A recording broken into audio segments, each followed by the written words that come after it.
Môre, vanoggend is lekker koud. Ek wens ek kon in my bed gelê het met 'n koppie hot chocolate. Dan was my robootjie sommer grasgroen gewees. Vertel sommer 'n bietjie vir mamma en pappa watter kleur is jou robootjie? Is dit groen, geel of rooi? En dan gesels julle lekker daaroor. Maar kom ons bid saam. Papa God, dankie vir u liefde. Dankie dat u groot en goed is en dat u altyd by ons is. Amen. Ek wonder of julle al gedink het, hoe moet dit voel om elke dag net in jou bed te lê? Om nie te kan loop nie. Ek dink nie dit kan baie lekker wees nie, want kan jy nou dink, jy kan nie saam met jou maat speel nie, jy kan nie saam met hulle gaan fietsry nie, eintlik kan jy baie min saam met hulle doen.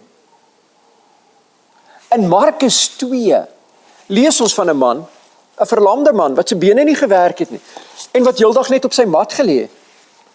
Maar hy was baie gelukkig om 4 goeie vriende te gehad het.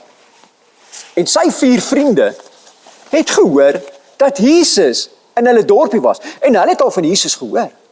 Hulle het geweet dat Jesus hulle vriend kan genees, dat Jesus hulle vriend kan gaan help. En daarom het hulle dadelik hulle vriend gaan haal en hom op sy mat gedra na die huis. Hy het 'n plat dak gehad waar Jesus was. Maar toe hulle by die huis kom, was daar so baie mense, hulle kon nie by die deur ingegaan het nie. En ook nie by die venster nie. Maar toe het hulle 'n plan gemaak. En het hulle met die trappe aan die kant van die huis opgeklim, na die dak van die huis toe. En toe het hulle 'n gat in die dak gemaak, en hulle vriend deur die gat laat afsak, tot by die voete van Jesus. Toe Jesus hulle vriend sien,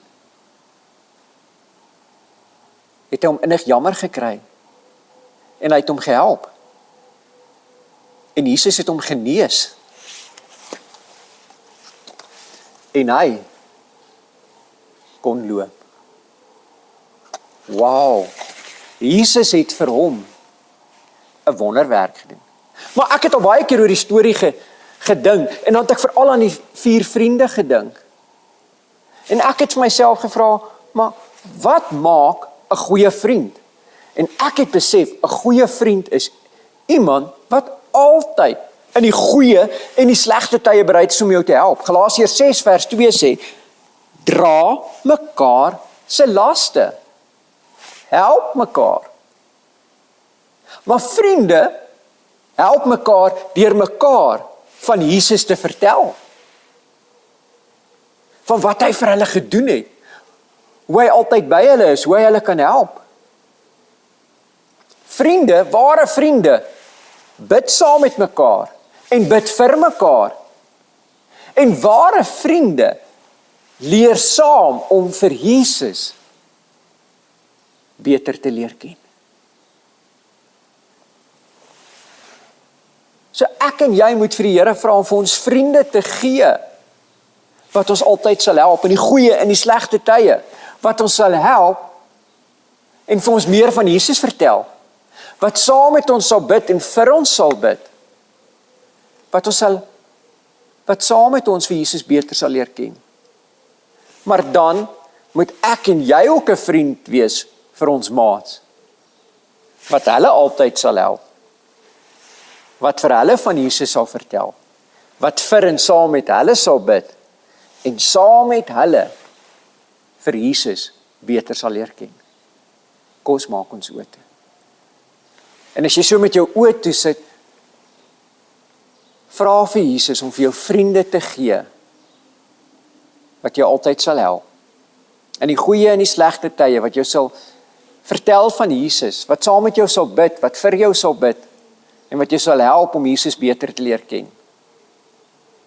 En dan vra jy vir Jesus, dat hy jou ook sal help, dat jy 'n vriend sal wees, wat altyd jou vriende sal help, wat vir jou vriende van Jesus sal vertel, wat vir jou vriende sal bid, en saam met hulle sal bid, en saam met hulle vir Jesus beter sal leer ken. Ag Here, dankie vir vriende wat vir ons lief is, vir wie ons kan omgee en wat ons altyd help. Ons loof en prys U want U is groot en U is goed. Amen. Ek wil jou uitdaag om vir die Here te vra om vir jou vriende te gee wat jou sal help, wat jou van Jesus sal vertel, wat vir jou sal bid, wat saam met jou sal bid en wat saam met jou vir Jesus beter sal leer ken. Maar dat jy ook aan vir Jesus sal vra dat jy 'n vriend sal wees wat vir jou maats altyd sal help. Wat vir hulle van Jesus sal vertel. Wat saam met hulle sal bid, maar ook vir hulle sal bid. En saam met hulle vir Jesus beter sal leer ken. So nooi jou vriende om volgende week saam met ons 9:00 in ons Kruiskiets Village te kom kuier en wees so 'n ware vriend. Lief vir julle.